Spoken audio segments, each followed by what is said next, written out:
Okay, so hello and welcome everyone.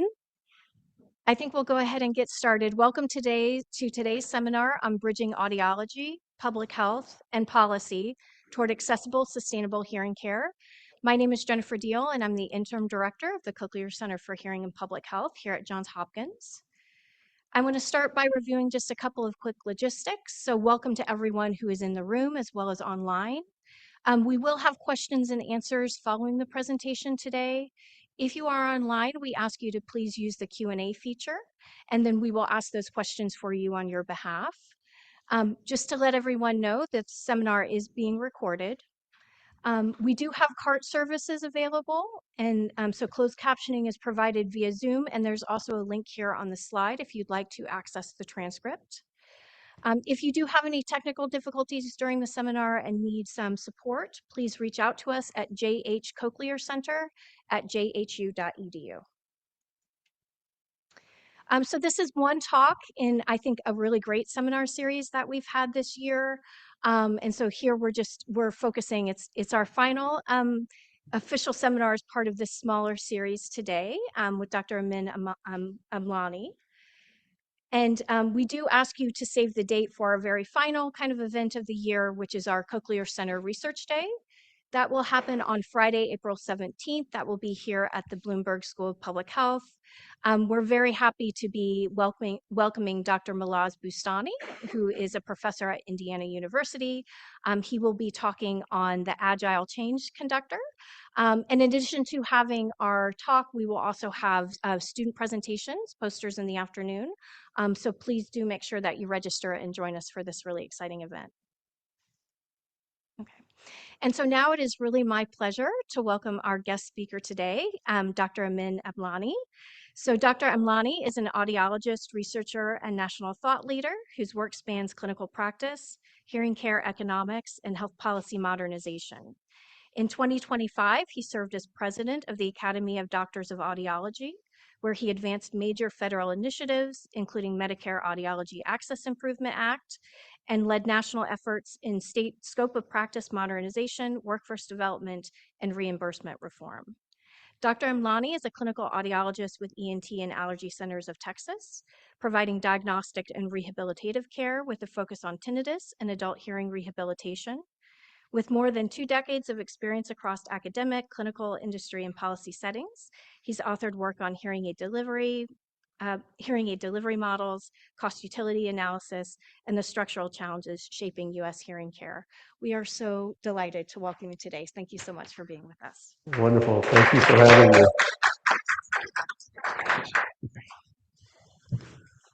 While he's setting that up, I'm going to move over here so we're not feeding back. It's an honor and a pleasure to be here. I will give you a short rundown of who I am in case you haven't heard. I started my career in academia, worked my way up to being a full professor, department chair at the University of Arkansas Medical School. I'm from Texas. And then went on to work in industry and worked for Great Nordic, which is GN, where I worked part of my time with Audiology, helping them provide services to private practices, and then also worked with the Jabra Group in developing the first OTC that came out onto the market back in 2022, 2023. From there, I was nominated and elected to be president of a national academy that is very politically oriented. That was a huge honor. I never in my wildest dreams thought I would be doing that. I've served on the board now. This is my 6th or 7th year with ADA. And it's been a real humbling and a real joy to be able to do that and serve the community. I am actually one of the very last students that David Goldstein, who's the father of the AUD, who wrote a thesis with him. And so as I was telling Dr. Deal here, when I became president, David Goldstein, who is now in his 90s, emailed me and says, "Go get him, kid. Way to go do it." And I hadn't heard from him in years. And so he had told me when I was a master's student with him that someday he saw me in a leadership position. And so it was nice that he had remembered all that. So anyway, I'm here to talk about several things. And if you want the slides, you're more than welcome to have them. You're welcome to ask questions. If you need more, I'm happy to give it to you. The basic gist of what I'm going to talk about is this. Audiology has not reached its full potential. We were supposed to be an autonomous profession within the healthcare system. We have the AUD, but we have not advanced. And the question becomes, having given my journey, where are we at and how do we get there? And that's what I'm going to share with you today. Where the clicker is, oh, it's on top. Thank you. Okay, so I'm going to start out by looking at this Venn diagram here. So hearing health comes up with three main components. The first of which is the clinical outcomes. I don't have diagnostics on here. You have to have diagnostics to do rehab. But since we're looking at the health treatment side of this, we're looking at the rehabilitation piece. The main two components here are communication. Does the person have the ability to hear what's happening? The next most important thing is can they utilize that in the real world? And I think sometimes we forget that. On the public health burden side, we have the effects of hearing loss. This is the work that you all do, and thank you for doing it. It's important. I'm going to come back to this in just a minute. And then the third piece, which I did not understand until I got into this national role and started dabbling in it, is the regulatory environment. And so we'll talk a little bit today about the workforce, the reimbursement issues, and some of the care delivery models that we have and that are missing. All right, so let's start by talking about the work that you all do. It's amazing. You all have created work that shares with us the things that happen to the auditory system through diabetes, through lack of untreated hearing loss, as it relates to cognition, as it relates to cardiovascular health, and so forth and so on. There's a lot of different things that you all do that is wonderful. Here's my question. How many of the things that you've created are actually used in the clinic? Small. Okay? It's a small amount. You have created huge, strong clinical evidence. Unfortunately, we don't have a huge impact from the things that you've created. I call this the structural gap. Now, I'm going to back up for just a sec because I forgot to tell you one thing. I'm not a health economist by any stretch of the imagination. I did take the 2 certificate course series from the University of Washington in the Health Economics and Outcomes Research program. So I'm a quasi one, or I want to be one. Okay, and that's where I've learned how to do some of the things that I'm going to show you. So this is one of the examples. So this is something new that we've started. And this goes back to the point that I just made. We have all this wonderful information. It's not being imparted in the clinic. It's not being applied practically.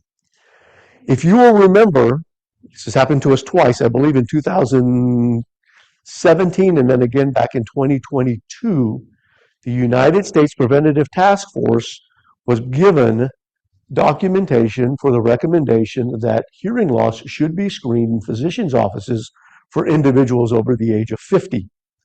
Both times, the answer was we don't have enough information. I believe it was given an I or a T. I don't remember the designation now. And so as I continued to dabble, if you will, in research, I started working on a project here to see if we could do a meta-analysis. And so on the left-hand side here, it's a really small sample. There's about, 8 studies here. We took the odds ratios from these studies and plotted them. They range between 2 and about 3.5, given different places in which, from where the data came from. And so we can see that there's a strong link between hearing loss and common chronic exposures. We go to this middle panel here and we can look at the prevalence chart. So we've got a group of folks that are unexposed versus folks that are exposed. So people that are non-occupationally affected versus occupationally affected. And you'll notice that the prevalence for the unexposed group is 25 to 50%-ish.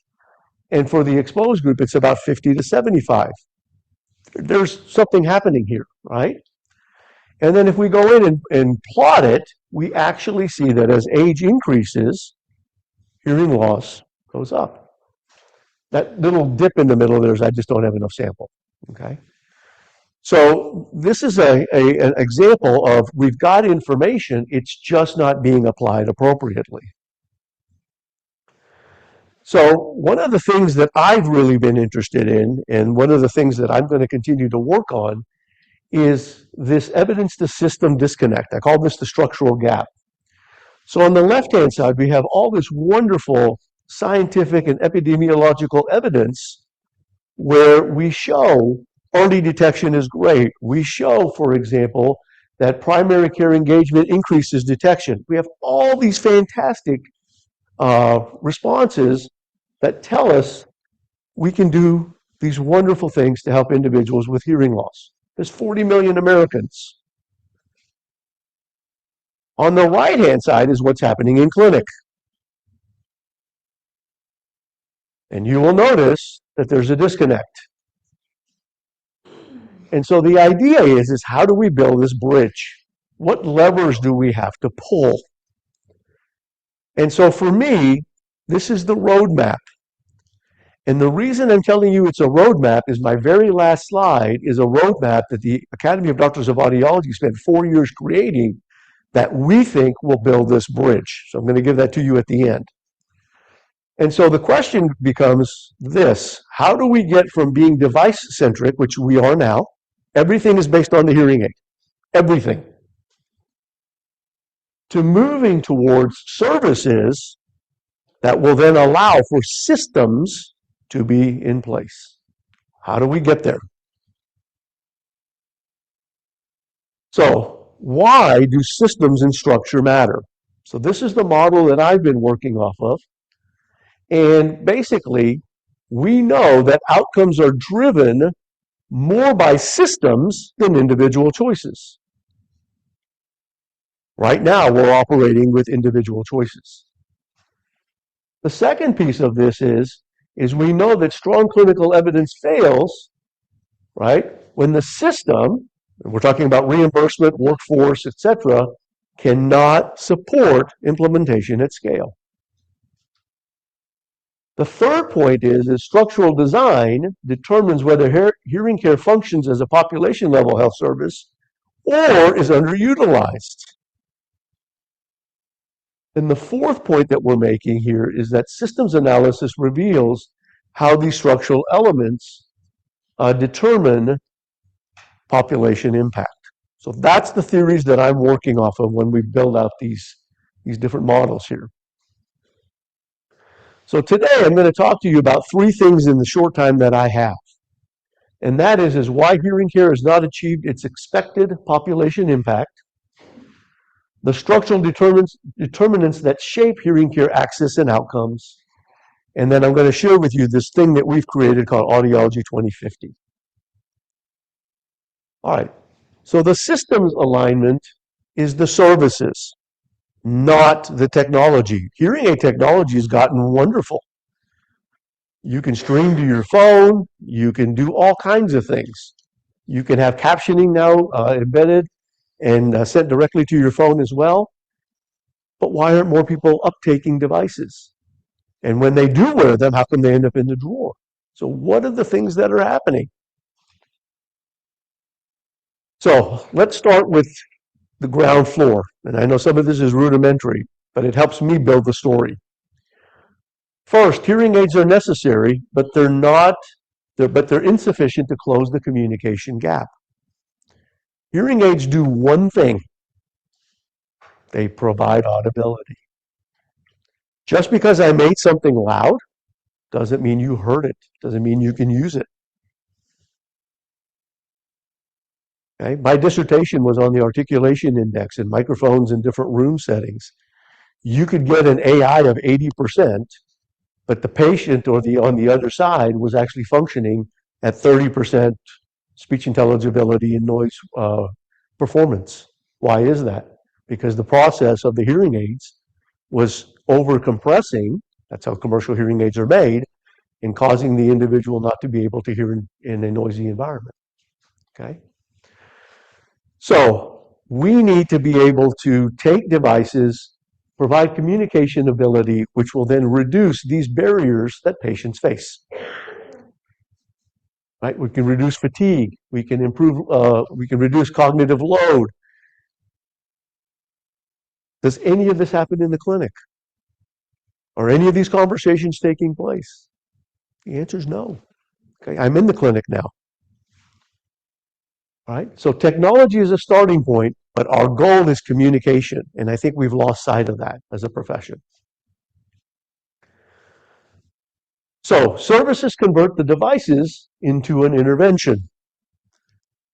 For me, there are four main points here as it relates to service. Number one, clinical optimization. The first thing on there is real year verification. To me, it's amazing that we're still having this conversation 35 or 40 years later. So let me give you some statistics. Roughly 40% of all the clinics in the United States own a real year system. 40%. Of that 40%, less than 20% use it. 40% of clinics in the United States own a real year system. They're not cheap. They're about $16,000. Less than 20% actually use it. The purpose of real year is when you put a plug in the ear, it changes the acoustics of the ear canal resonance. In order to give back the peaks and the valleys in the ear canal, you have to make a measurement. It's like an X-ray. If you're just using the manufacturer's software and you're pushing the button, it's based on a mannequin. That mannequin is made out of metal. It may have a different frequency composition than your ear canal has. On top of that, manufacturers, when they send the devices to you, have 10 dB gain that's less than a prescription by design, so you don't send them back. So now think about it. I have an ill-fit unit. I've just spent $6,000. I go out and I'm trying to hear my grandchild. I'm trying to hear my wife. I'm trying to watch the TV. And what's happening? I can't, I'm not satisfied. I can't hear. So I go back to the audiologist. What are they going to do? They're going to tweak a few buttons. But is it still going to account for the lack of optimization that they haven't provided? The answer is no. You can't guess it. Okay? So that's a big deal. Some states now, just so you know from a regulatory standpoint, Texas is one of them where I'm from, is now has it in their state licensure law that they're going to audit you before they renew your license to see if you're doing real year. So I think you're going to start to see some of this in the modernization of scope of practice occur. The second piece of this is patient education and health literacy. When I was in school, communication strategy was huge, right? Basic physics. If you want to talk to somebody, you get closer, it gets louder. You move further back, it gets softer.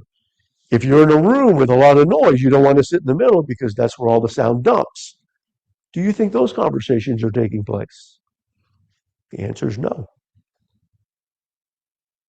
Okay. Let's move on to longitudinal management.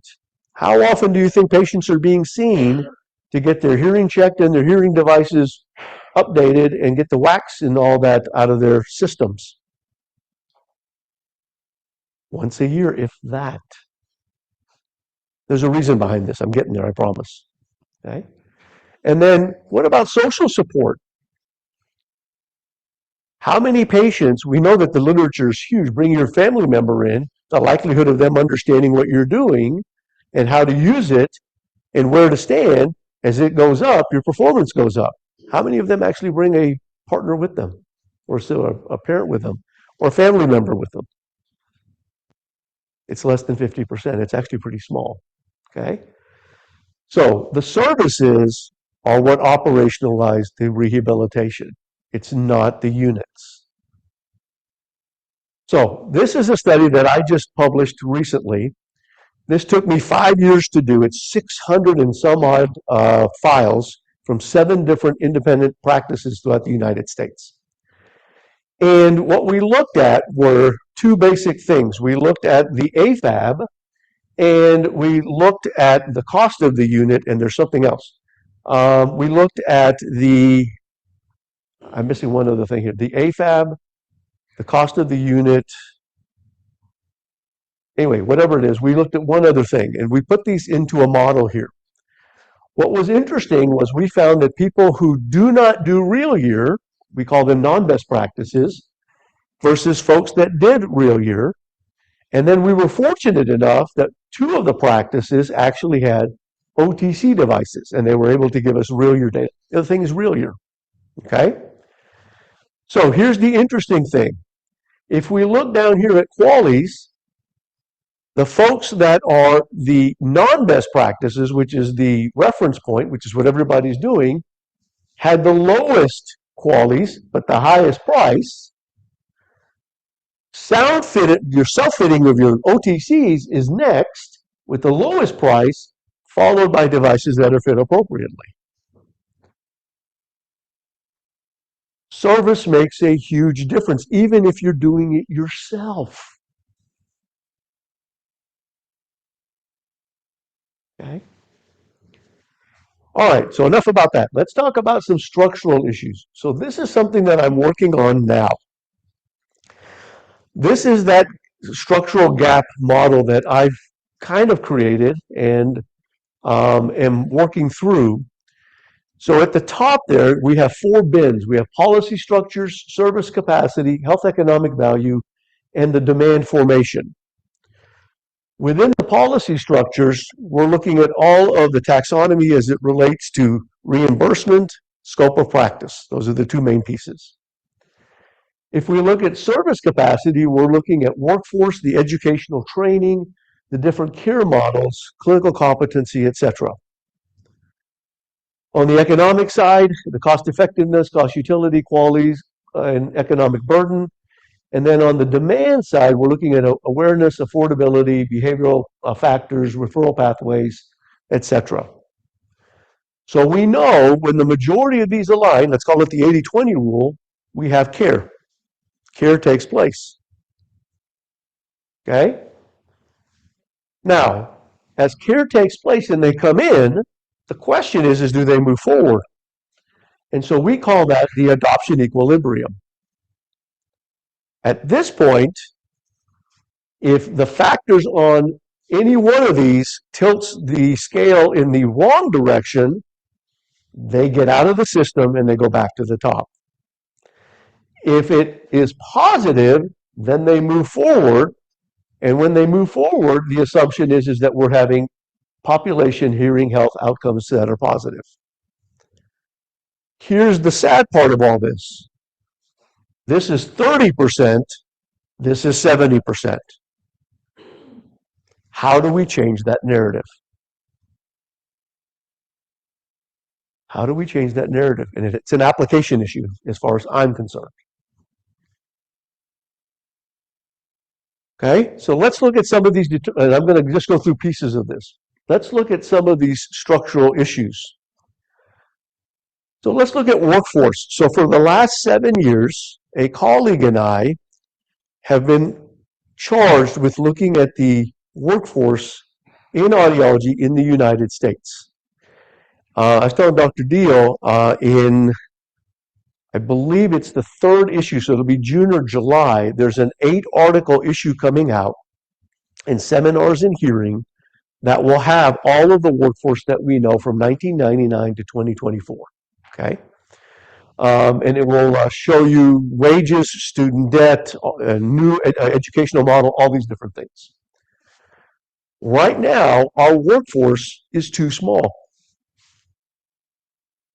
In audiology, we have a 40% attrition rate within the first 7 years.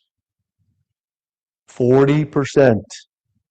Barry Freeman and Ian Windmill back in 2013 found a 20% attrition rate.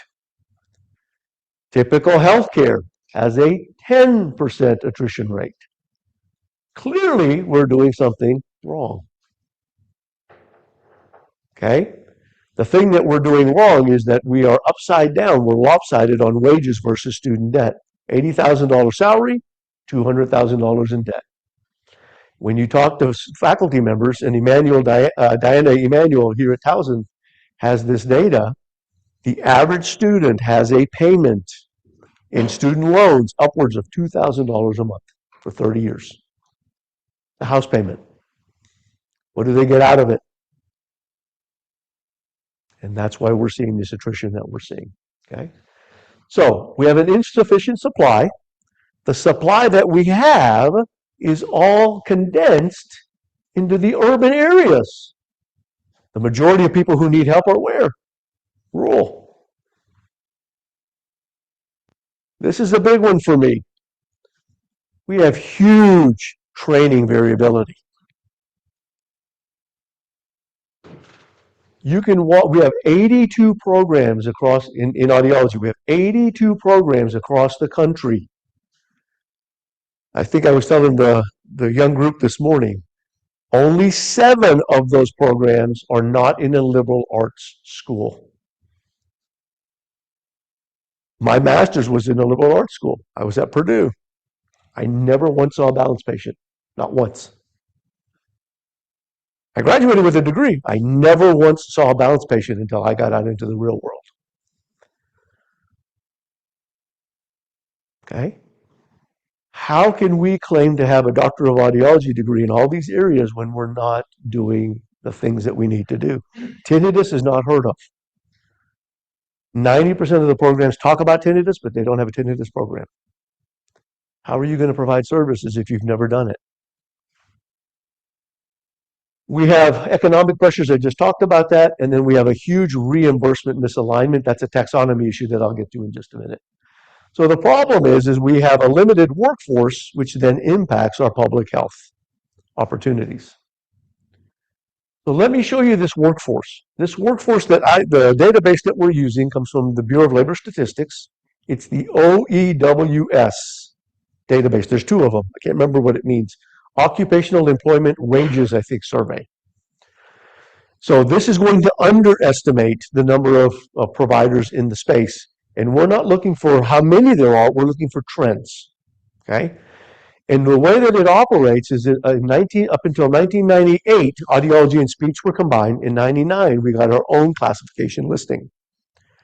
So audiology from 1999 to 2024 has data. I think we only have the data here until 2023. The 24 just came out.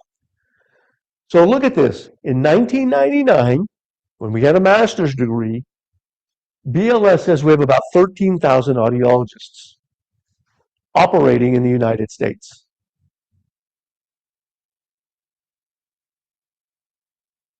In 2023, 13,880.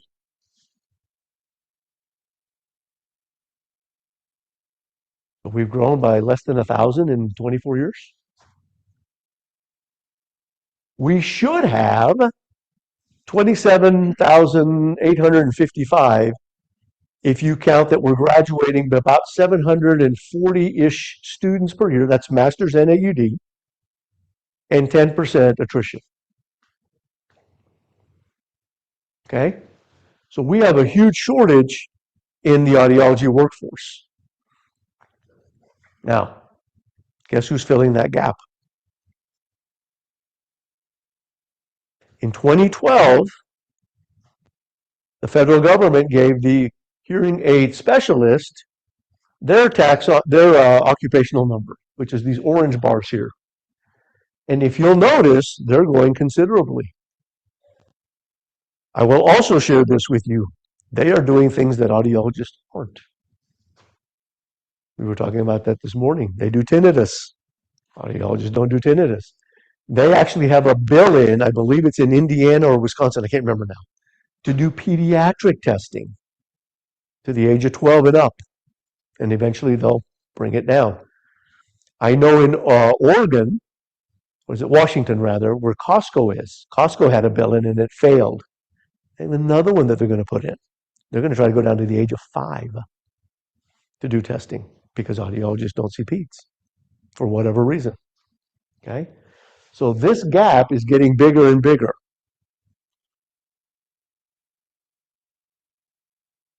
So when my colleague and I were looking at this, we were under the impression that the schools were not taking enough, the academic institutions were not taking enough students.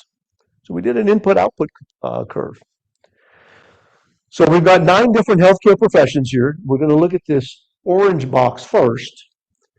And if you look at that orange box, we're the orange square in the middle, we're doing what everybody else is doing. We've got somewhere around almost a 6% graduate to workforce ratio, comparable to what everybody else has. But when you look on the output side, everyone else is at about, what, 25 or 30% growth? We're at 15% growth. It's not people going into the system, it's people staying in the system. So we have professional abandonment, which is when we started looking at attrition.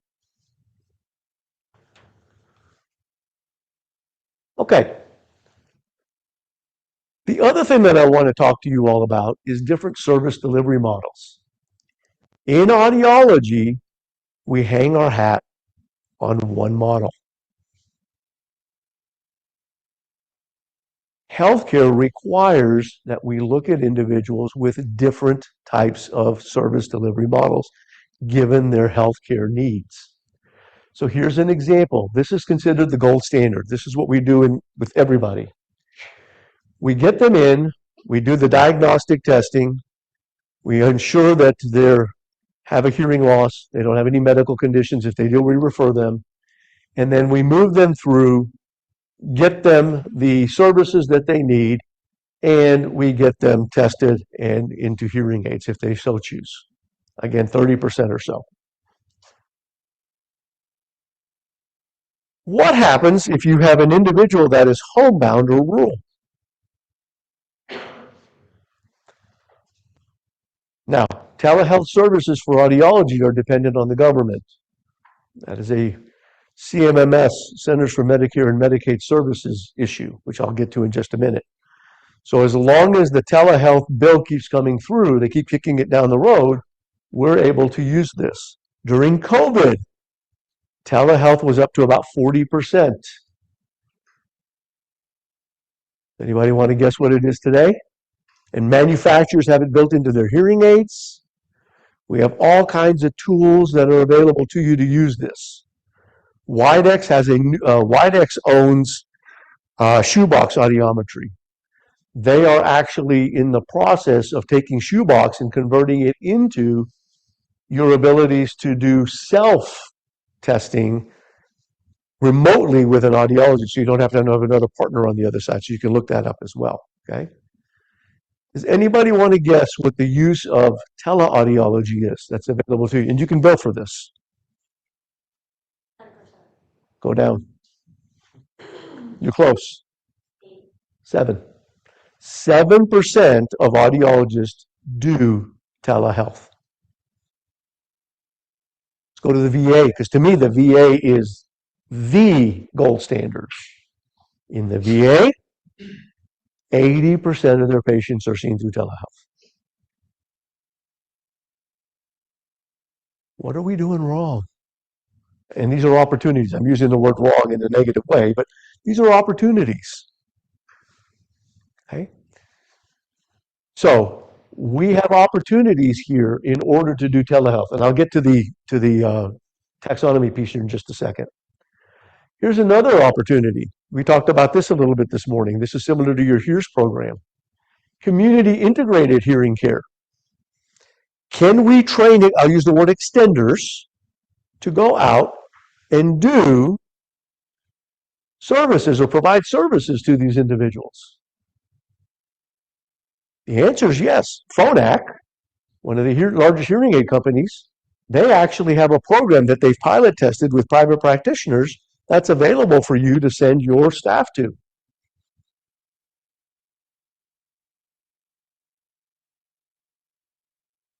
So this is a viable option. Here's the problem. From a taxonomy standpoint, and you'll see it in just a minute, the federal government doesn't see audiologists as supervisors of extenders. There's only 8 states in which extenders can be supervised by audiologists. You can't do this across the country. It's illegal.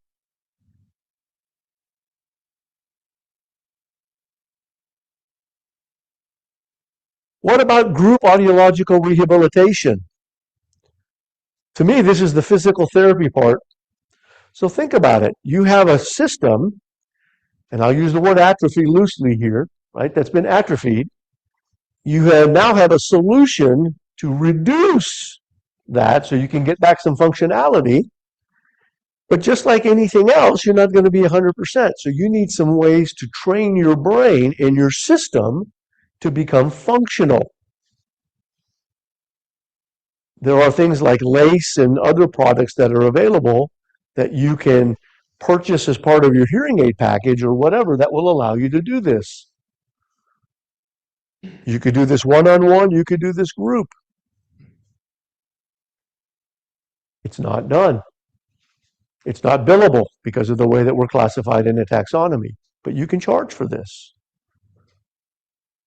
Now, LACE, I'm going to talk about LACE with the caveat that I do some consulting for them, is a company that claims to have 1,200 practitioners that are using these devices, that are selling this product to their patients.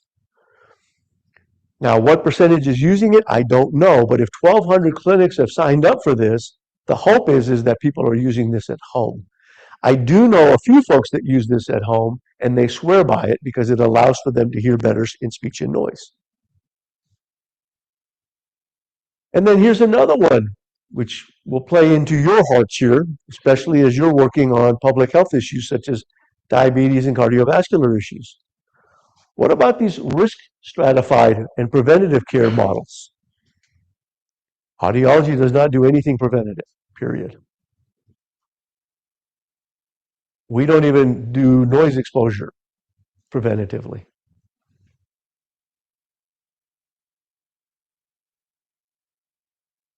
Okay? But this is an option. This is a huge opportunity, particularly, if you will, for example, with chemotherapy. You get cisplatin in the system. We know that you get a unilateral hearing loss because of the cellular dysfunction in the inner hair cells. You can measure their hearing over time to see how it improves or doesn't. And then you can put together a plan to get them the intervention that they have. Katie Mawson, who is a private practice owner in Oregon, does this for a living. And I asked her, I said, so Katie, how did you get into it? It has to do with a family member who has it. She has breast cancer, and that's how she got into it. But I asked her, I said, so Katie, how many people are doing this across the country? She says, I might be one of about 5. Hospitals aren't doing this either. Okay. So again, we need extenders, we need different models in order to pull those levers, in order to take the things that you all are doing so that they can be applied. That's that structural gap that I'm talking about. So we know that extenders matter. They will help with our workforce issue. The problem that we have, is that it's a taxonomy issue, even though there are huge benefits. Up to 40% Medicare patients who are homebound will get services. We're not able to do it because of the taxonomy issue. Let me get to the taxonomy issue, which is this slide right here. So this is from Stephanie Chayefsky. She's the executive director of ADA. She has a master's in public health. And if you look here at these different bins, you have all of these different professions. Audiology is at the top. Okay. And then if you look here, the number of states that allow the use of assistants to provide clinical services, everybody else has 50 for all 50 states. We have 8.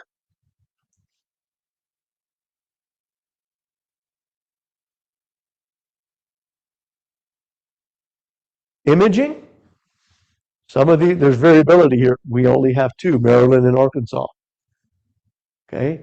Where a provider can independently order additional diagnostic testing, only 2 states. Maryland and Arkansas.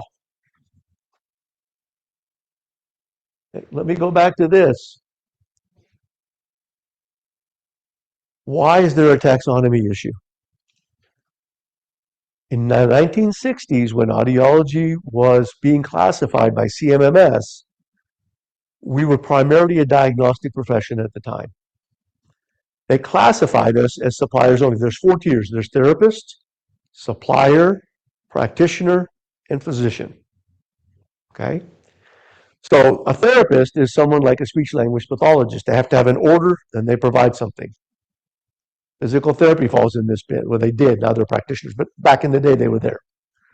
If you are a supplier, it's no different than you going and getting blood work. You have to have a script, you go get blood work, and then you go see the physician. We are classified as suppliers. We only get paid for diagnostics. If you're a practitioner, now you're a nurse practitioner, physician's assistant, chiropractor's under here, podiatry's under here, if I'm not mistaken, and so forth and so on. Okay? So, because of this federal taxonomy, we are handcuffed in what we can and cannot do. And that's what leads to this. It's also the reason that we don't have permanent telehealth status. Also the reason that we get the lowest reimbursement. There was that other category that you showed in the workforce slide that was sort of on top of the audiologist. Can you just comment for those of us who aren't familiar with the clinical side, how do they fit in with this rubric that you're showing? You're talking about the supplier, the practitioner? When you showed the healthcare workforce and you showed audiologists, yes, this one, these people, hearing aid specialists, how do they fit into that? Yeah, so that's a great question. So hearing aid specialists typically, not everybody, but the majority of them do not have an NPI. They don't get paid for diagnostics. So what they do is they are self-pay, and you go in, you get a free hearing test, which is then part of your sale to purchase hearing aids. And so you're basically going in to get an amplifier for your ears. So think of an optician. Optician really doesn't have a diagnostic place in the healthcare space. They're not diagnostic either.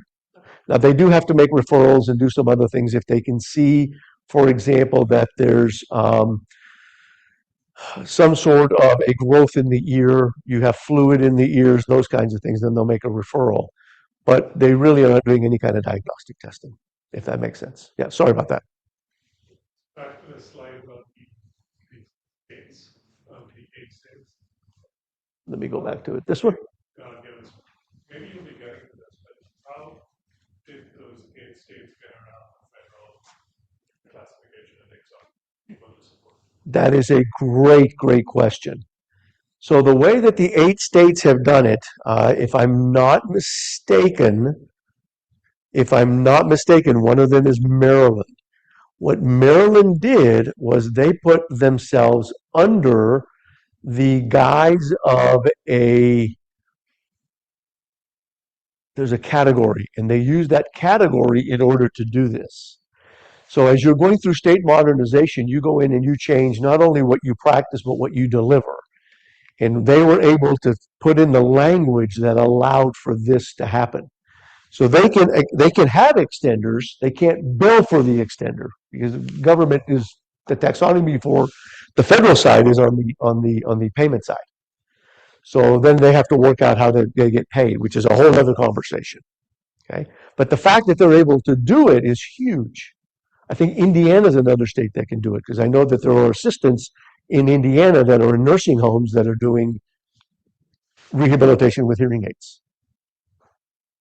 So you're asking a great question. We'd have to dive into that a little bit, but there's a language piece that can be added.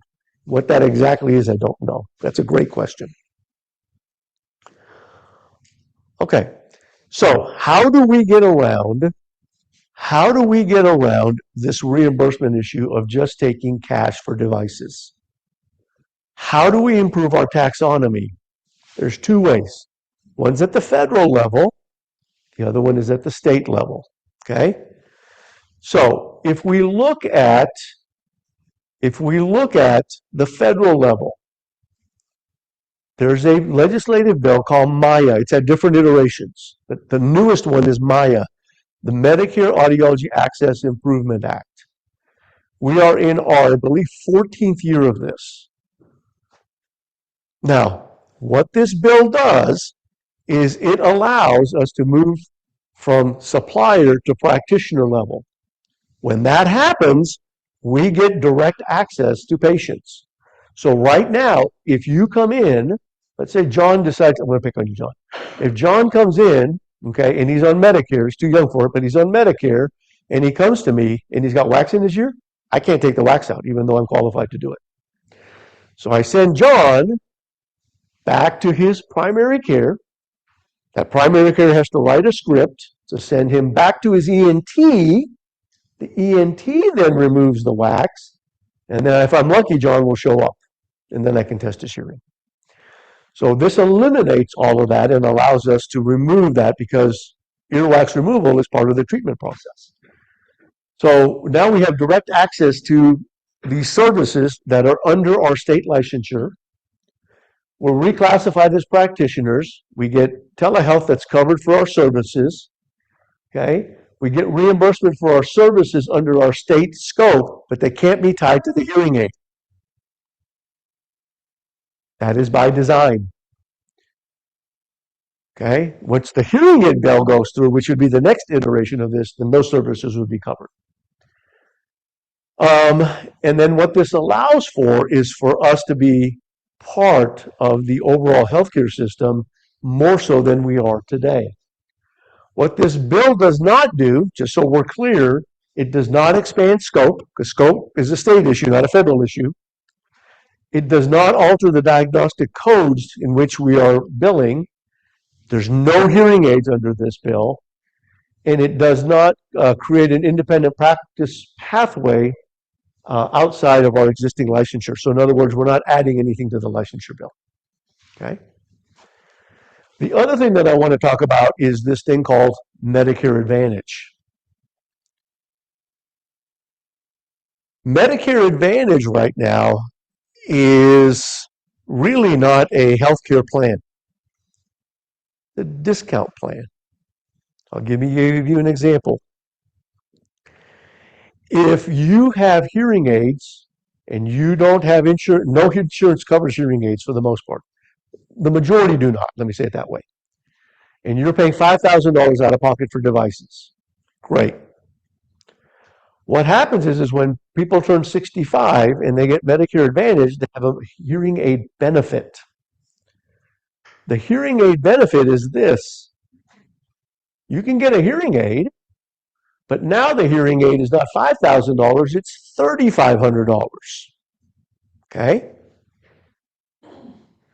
The audiologist only gets paid $700 and they can only do 3 sessions with you. If I buy a set of hearing aids for $5,000, it's typically bundled and you have unlimited services. You can come in anytime. I'll change out your wax guard. I'll test your hearing. I'll do real ear. I'll do whatever. But if I'm on the Medicare Advantage plan, not only am you getting paid less because the margin is less, you're also being constrained in the services that you can provide. That's a problem from a public health standpoint. Okay. So how do we close these gaps? It's this. The Academy of Doctors of Audiology spent 4 years doing discovery, looking at these structural gaps, and then coming up with this wheel. So it's a 7-spoke wheel that has these 7 components in it. And I'll start at the top.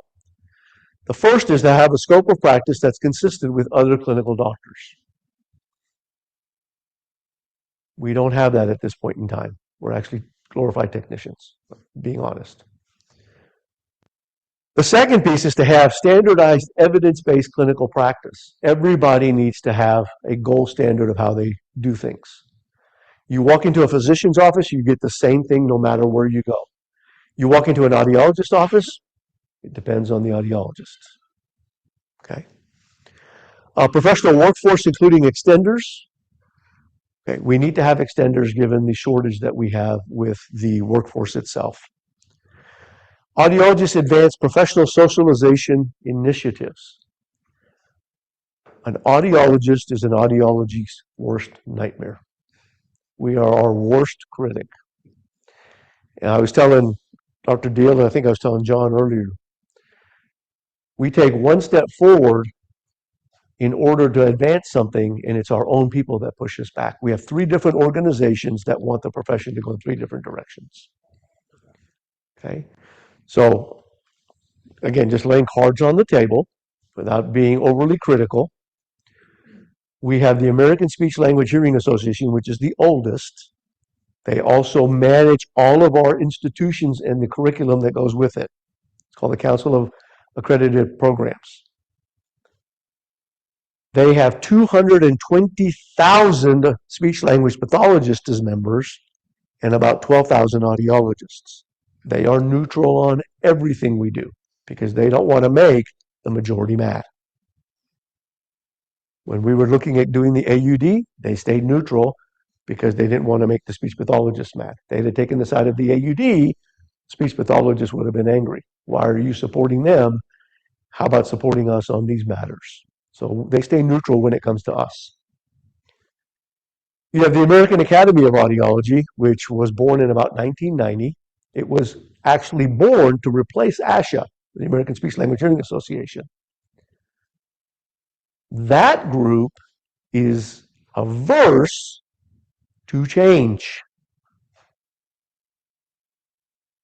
Okay? It is made up of older, more traditional audiologists that are retired and still have a hand in politics. And they don't want anything to change because what we do is good and great. Okay? And that's just their stance. They're traditionalists. And then you have ADA, which has always been feisty and a little bit mavericky. They're the reason that audiologists can dispense hearing aids.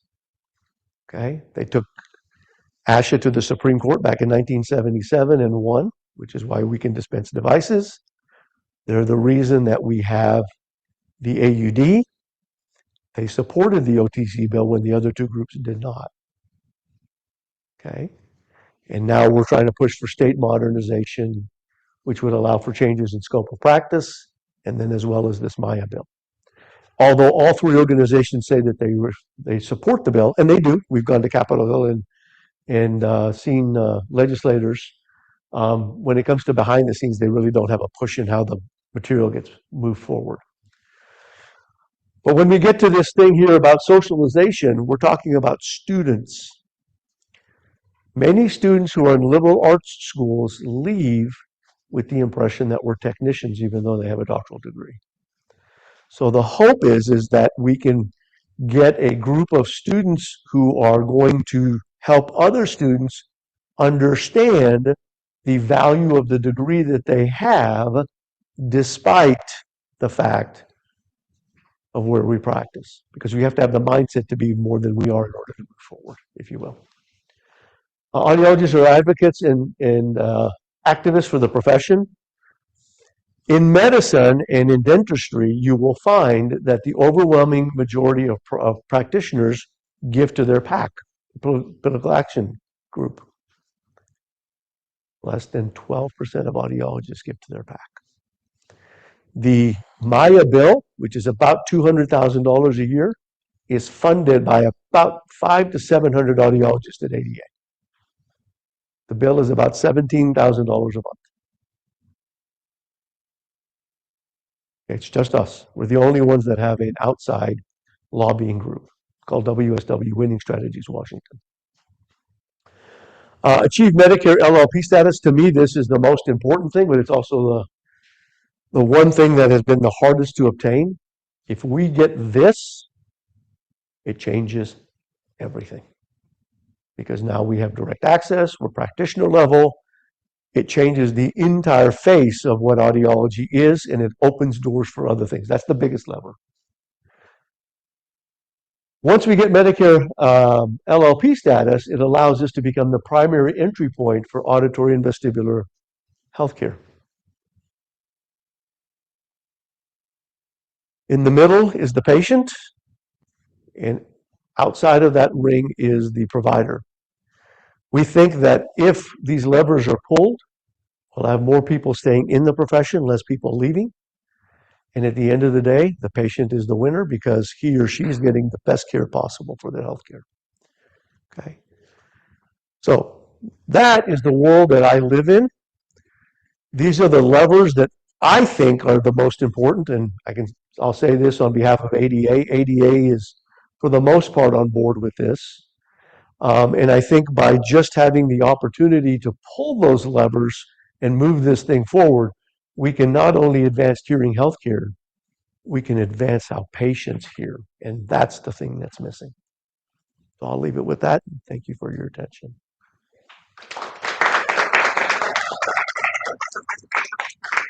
Happy to answer questions. I don't know if I have all the answers, but I'm happy to